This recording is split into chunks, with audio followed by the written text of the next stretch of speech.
Recently, I did a story where a Kingwood resident, Luisa Fernanda Montoya, her kids have been harassed in school, and finally they came to her home, harassed her, broke glasses, tried to run over her kids, come to the door, and did all kinds of nasty things to this family because they had the gall at one point to fly the LGBTQ flag at their home, given that her trans son was getting all kinds of abuse in school. Well, she had a rally yesterday in Kingwood, Texas, very well attended rally, and she told a story. And the base of the story is, my son told me he was trans when he was 2 years old. I want you to listen to this, and then we'll take it on the other side. You know, a lot of people don't know this, but and Mike will allow me to share this, but my child told me he was trans when he was 2 years old. Whoa. He was 2 years old. And of course he didn't come and say I'm trans. I mean, you're 2. You don't even know that word, right? And we were in Target, and I remember I wanted to buy a tutu, right? And I was like, I want to go to the dressing room because when you have a toddler, you know how anything is a big deal, right? And I remember at that time I said, just come here, just try this tutu on, so I just buy it. And at that time I remember this little 2-year-old told me, I'm a boy, and you took off the tutu.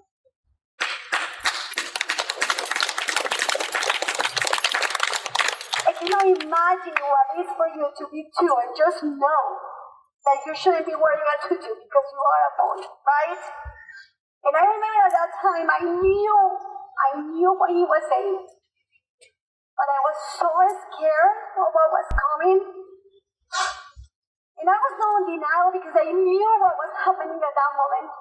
But I said, if I don't say anything, he may be just gonna grow up and say, oh, you know, I didn't know. Maybe I was confused, right? So I told myself, you're not gonna say anything, but you're gonna keep an eye. And he turned 4, and he said, I want to be a Spider-Man.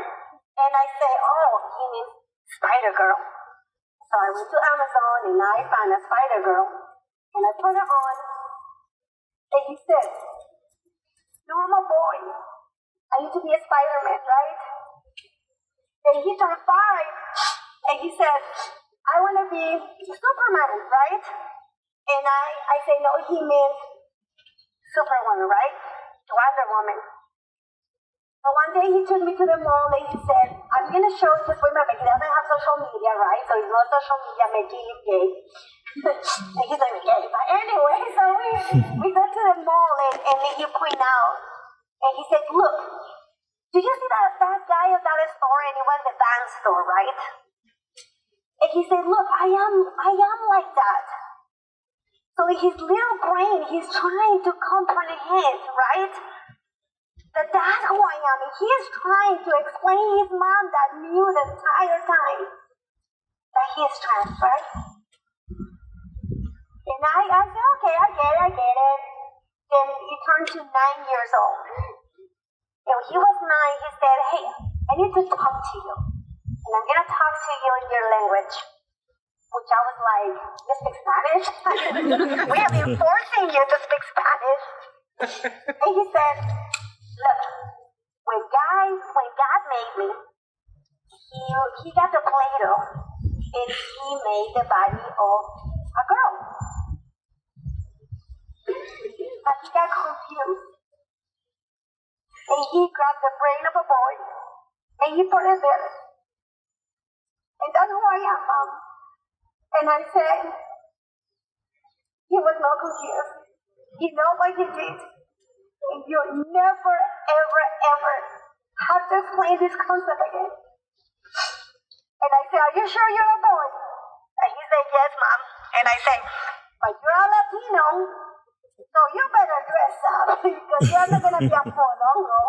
So we went to Target.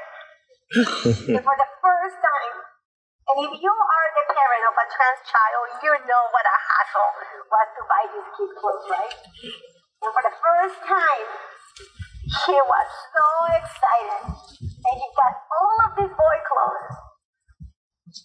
And we got him a tie, because remember, he's a Latino, so he better step it out there. So we got him a tie, and we went and got him a haircut. And I am so proud of you. And I was telling him, you have huevos. But for you to tell me since you are 2 years old that you are trans, I'm proud of you. When people talk about somehow it's a choice, they simply have a lack of empathy. Why would something be a choice that in today's judgmental society causes so much harm? Why would something be a choice if doing so risks one's life? Recently, I came across a message of a dear friend of mine, Condy Pogue, that says it best. Let's listen to that, and then we move on. So I made a video the other day saying that as Christians, our duty isn't to tell gay people and transgender people that they're living in sin and call out sin and embarrass them and all that sort of thing. And let me tell you, I got a lot of hate. People are like, he's leading people down the wrong path. He's on the way to hell. He's a false prophet. And look, I've never claimed to be a prophet. I'm just some dude on the internet. But, I think it's pretty simple. Jesus said the greatest commandments are to love God and love thy neighbor. If we could just follow that plain, simple rule, I think we could create such a better world. And Jesus said all of the law is fulfilled in that. I like the way Garth Brooks put it. It's about people loving people. That's the enemy of everything that's evil. Let's just love others. Treat people like family. To Luisa Fernanda Montoya and her son, they're brave for what they've done. They're brave for making an issue out of it, and they're strong for not just sitting back and taking it, but bringing awareness. We spend a lot of time deconstructing the news, trying to parse it into a form that everybody can understand. We try to find those little nitpicks where it flies above the fray, etc. If you really like these videos that we do, I want to ask a big favor. Please go ahead. Number one, subscribe to our channel. And number two, please join if you can. Thank you so kindly for watching. Keep watching. Please remember to share. We must populate the entire internet with our progressive message, a message that we know is what most Americans say that they want. So help us, please join.